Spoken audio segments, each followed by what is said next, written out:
Vamos começar um dos períodos mais ricos da literatura espanhola com um dos personagens mais pobres. E o que esse livro tem de crítica social, ele tem de valor literário.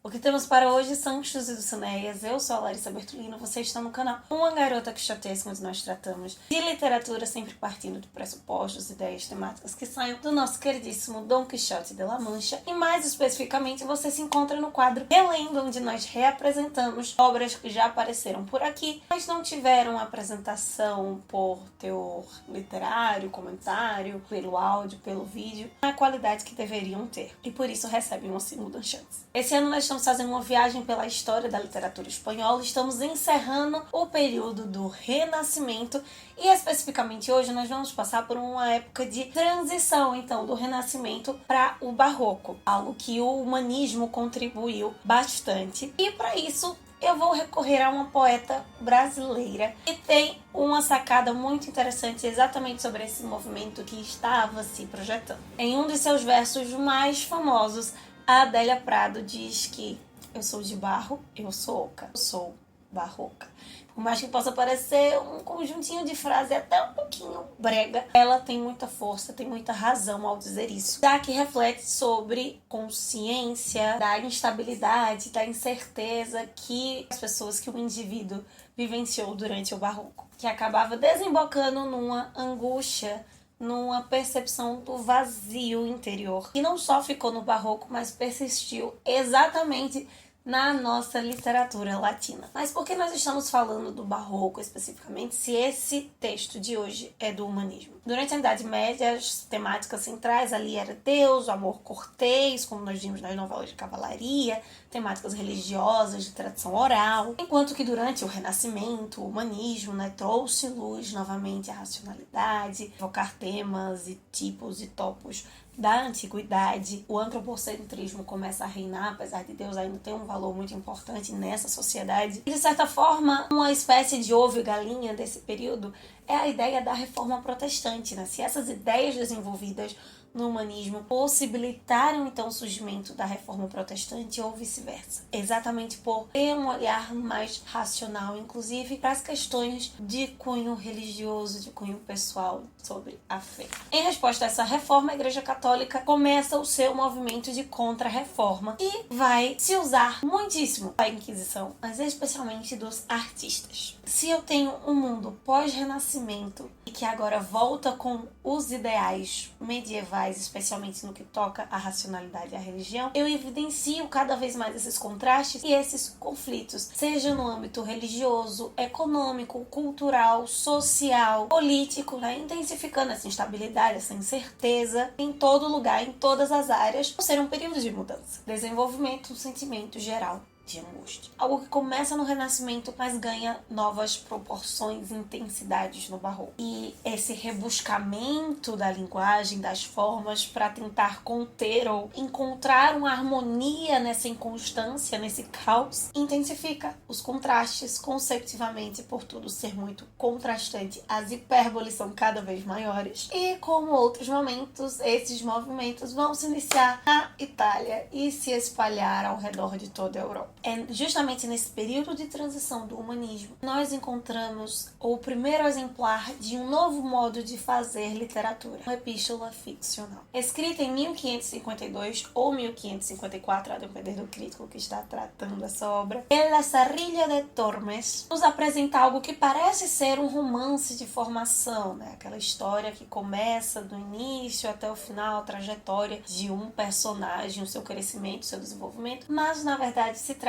de uma carta, de um texto epistolar. E no prólogo desse texto, o seu autor, anônimo, já deixa bem claro que está escrevendo a sua história para vuestra mercê, para alguém que está acima dele socialmente. E antes de te contar um pouco sobre essa história, deixa eu te propor um desafio. Há diversos intérpretes desse texto do Lazarillo de Tormes que consideram que determinados personagens dessa obra representariam, assim como toda obra do Barroco, do humanismo ou da Idade Média que tem essa ideia do teatro do mundo, apresenta ou representa os 7 pecados capitais. Então, você tendo lido ou não essa história, claro que época. Eu não vou te dar extremos spoilers, te contar todo o enredo, mas eu vou citar alguns personagens aqui. Me conta aqui embaixo qual personagem representa cada um dos pecados capitais. Lazarillo de Tormes apresenta uma crítica social muito forte do início até o fim da sua obra. Já começando pelos seus pais, pelos pais do Lázaro, o protagonista da história. Ele é filho de um molineiro que tem uma função, um trabalho, mas acaba sendo não muito justo. Ele rouba e tem outros desvios de caráter,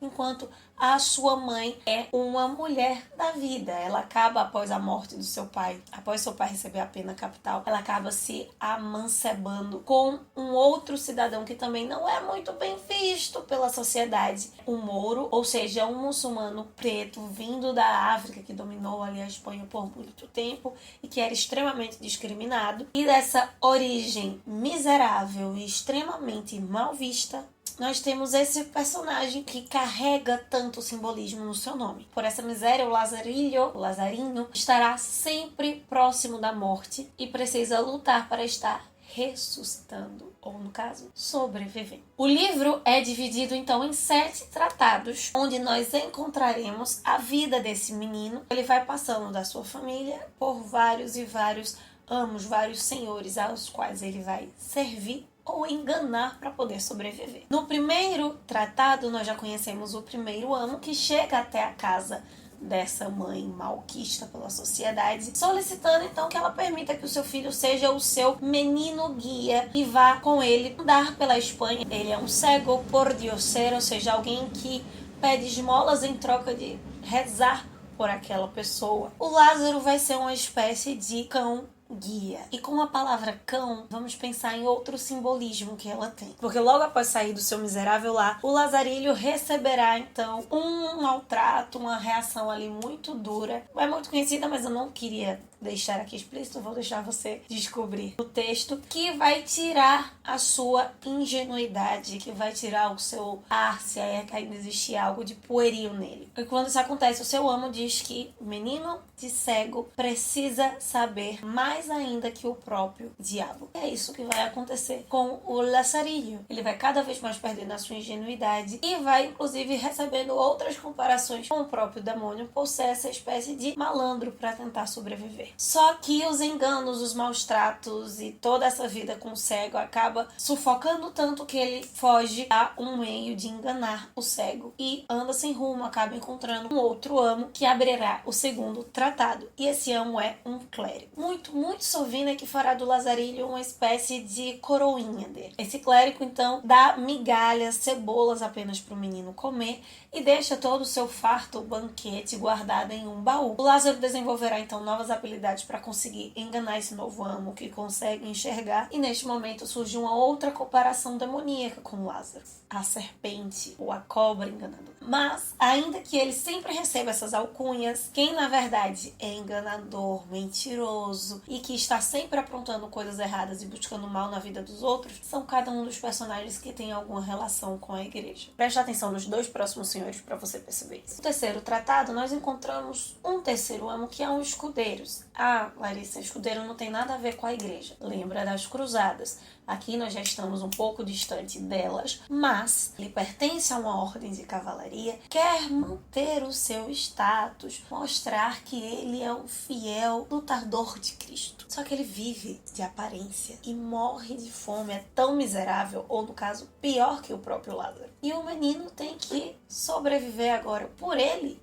e para sustentar o seu amo. Por isso ele acaba indo para o quarto senhor no quarto tratado, que é um Frei de Mercê, um religioso que anda vagando, que é peregrinador, inclusive dá sapatos para o pobre menino, mas ele acaba apenas fazendo com que o Lázaro siga andando sem rumo, até que esses próprios sapatos se escorroam. Não traz propósito, não traz objetivo, não traz esperança à vida do Lázaro. Nesse momento, o Lázaro também o abandona. No quinto tratado, nós encontramos o quinto amo, que talvez tenha a pior das críticas, ou a mais contundente, a mais forte, que se associe melhor à reforma protestante, considerando que esse autor anônimo possa ser alguém com vasto conhecimento religioso e que também buscava a reforma. Não a reforma da dissociação da igreja, mas de reformar, de ajustar, de aprimorar aquilo que estava errado na igreja. porque ele é o pulidero, ou seja, quem vendia bulas que por um determinado valor e que acabava extorquindo as pessoas, aquele pedaço de papel acabava perdoando qualquer pecado que a pessoa estivesse ali designando durante a compra, inclusive para depois. Esse vendedor de privilégios espirituais fazia isso para custear as cruzadas e afirmava a toda a população que o alguacil, uma espécie de governante ali daquela região, havia sido salvo da morte por conta de uma de suas bolas. Quando você estiver lendo, guarda o nome do alguacil, ele é importante para o desfecho do livro. Esse, com certeza, é o mais interessante, é o que tem as críticas mais vorazes e que nos faz suspeitar do autor. O humanismo, com as suas críticas, com as suas ideias, faz valorizar a racionalidade, nos faz perceber então que o autor se colocou como anônimo, nunca apareceu, por estratégia. Ele não era louco de colocar o seu nome, porque com certeza ele ia acabar sendo perseguido pela Santa Inquisição. Especialmente nesse quinto tratado, porque ele demonstra ter muitos conhecimentos específicos sobre a vida religiosa, sobre a jurisdição da igreja por dentro. Essa agudeza, esse engenho são muito fortes, são muito valorizados no humanismo. Só vai escalar lá no Barroco. Os críticos dessa obra já suspeitaram que o autor fosse o Alfonso de Valdés, ou Diego Hurtado, ou até mesmo dentro dessa ideia da igreja, ele Frei Juan Ortega, mas a verdade é que ele foi muito inteligente em não colocar o seu nome. Além disso, no prólogo, essa forma de tratar o seu ouvinte, o seu leitor, no caso, como Vuestra Mercê, além de retirar o processo de vassalagem, mostra que haviam superiores e que talvez essa obra estivesse sendo escrita ou até mesmo enviada para alguém como um ato de denúncia, e esse seu destinatário identificasse até mesmo pessoas reais nessa ficção. Mas até hoje isso são só projeções. Esse possível reformador, esse possível religioso de bom coração, mostra não só nessa atitude, mas em todo o texto, uma reflexão que nós encontramos no livro de Tiago, onde o apóstolo diz que a verdadeira religião é, na verdade, a caridade. Nós somos ligados a Deus, nós praticamos a verdadeira religião quando nós cuidamos dos menos favorecidos. Ele fala das viúvas e dos órfãos, mas explanando isso para qualquer tipo de pessoa que necessite de algo. Só que ele não termina a frase aí. O apóstolo conclui que, além disso, é afastar-se da corrupção. E todos os personagens do Lazarilho, em maior ou menor grau, de modo individual ou coletivo, eles atacam esses dois aspectos que o apóstolo levanta. Tanto se valendo dos menos desfavorecidos, sugando para si aquilo que nem eles têm mais, sendo extremamente corruptos, não só com dinheiro. No sexto tratado nós conhecemos o sexto amo, que é um pintor de pandeiros. Aparentemente não estaria ligado à igreja, mas a essa arte que o humanismo estava valorizando tanto. E o que nos parece até uma crítica do autor, pensando talvez não como religioso, mas como autor de ficção, de literatura, a sua própria classe. Esse amo teria contato com uma espécie de capelão que acaba favorecendo um pouco mais o pobre Lázaro, já não mais uma criança, e dá um asno, ele consegue ali trabalhar carregando água, fazer seu dinheirinho, ter melhores condições de sobrevivência. Por alcançar esse pouquinho mais de dignidade, o Lázaro consegue então se mandar, mas não como das outras vezes. Inclusive, quando você leu, se você já leu, coloca aqui embaixo qual o motivo que você acha que fez com que o Lázaro fugisse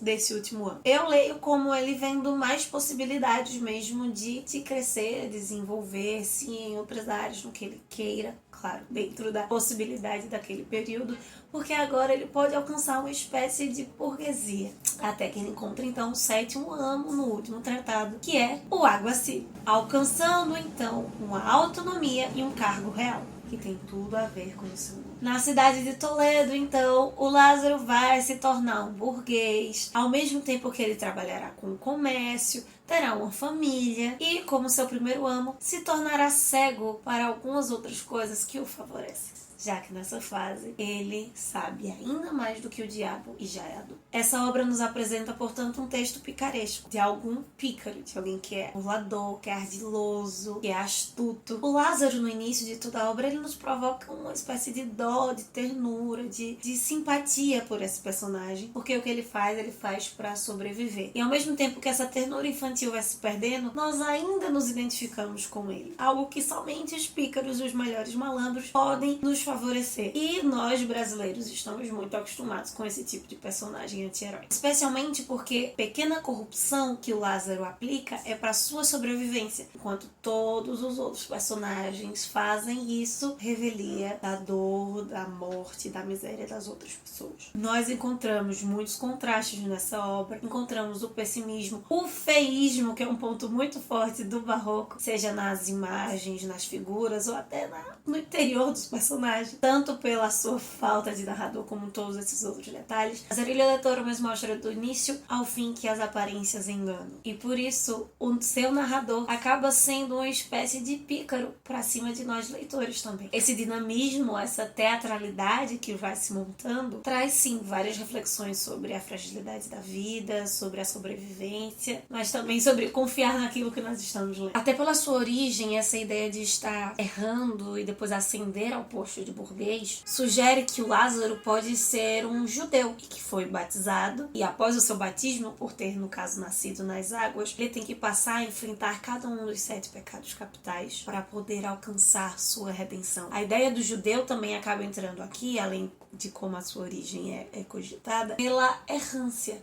A ideia do judeu errante, enquanto Lázaro não para quieto, ele segue e só se fixa quando ele se torna funcionário do rei, de um rei cristão, que ele se depõe à religião, à fé, às leis cristãs. Esse rei, pelo menos o rei daquela época, que era Filipe II, que é o rei do período de ouro espanhol no quesito das artes, mas um rei tão controverso, porque a Espanha estava chafurdada de dívidas externas. A miséria que é retratada aqui no Lázaro não é à toa, ela sobreviveu na Espanha por muito desse período. Tem a independência de Flandres, que enfraquece um pouco o império. Outras lutas contra esses protestantes que estavam se tornando agora, estavam buscando a reforma, outras contra os mouros que seguiam ali tentando dominar o território, a Santa Inquisição correndo, a conquista do Novo Mundo. Então a Espanha ela vivia um período de extrema transição, assim como no humanismo, de mudanças de pensamentos, de interpretação do mundo. O episódio da Armada Invencível, que talvez seja uma das maiores vergonhas militares do Filipe II, que ao mesmo tempo representa a glória, o fracasso, a incerteza e a verdade de um povo. Abrindo o caminho, então, nesse conflito para o siglo de ouro, para o que coroaria a Espanha no que ela sabe e soube fazer de melhor: teatro, a poesia, as novelas do barroco. Como Lázaro, a Espanha sobreviveria dentro do seu jeitinho pícaro de ser e mostraria que ela era muito mais artisticamente do que aparentava naquele período. Então é isso, meus queridos cavaleiros andantes. Este é o nosso comentário sobre El Lazarillo de Tormes. Se você já leu, já teve alguma relação com essa obra, seja em outros formatos, quadrinhos, filmes, séries, comenta aqui embaixo.